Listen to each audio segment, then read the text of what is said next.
Daily devotion, the word, our life, 13 July 2024. Isaiah 6 verse 1 to 8, Matthew 10 verse 24 to 33. With you is Father Alphoncious Hamweete, STB. Do not be afraid to work for God. Do not be afraid to work for God. The prophet Isaiah describes his calling by God. He describes his vision of the throne of God in an epic display of holiness and worship.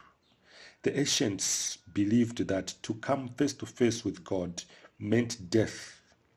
Even the seraphim covered their eyes in this sacred presence.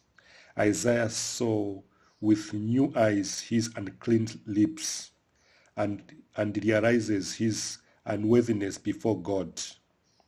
He judged himself and not God, that is unworthy. When we approach the throne of God, when we approach the presence of God, which is holy beyond our imagination, we can easily tremble, and we can see our own human weaknesses become so clear and vivid,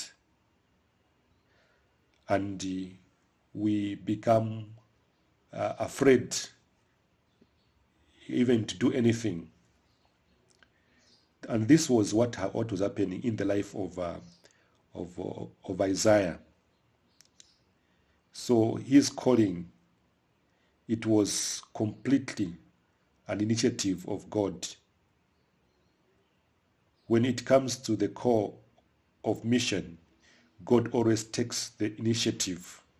He calls people whom he has loved, he qualifies them and sends them. Isaiah, before realizing that it was God's doing, he was afraid to speak for God. He was afraid to be the prophet.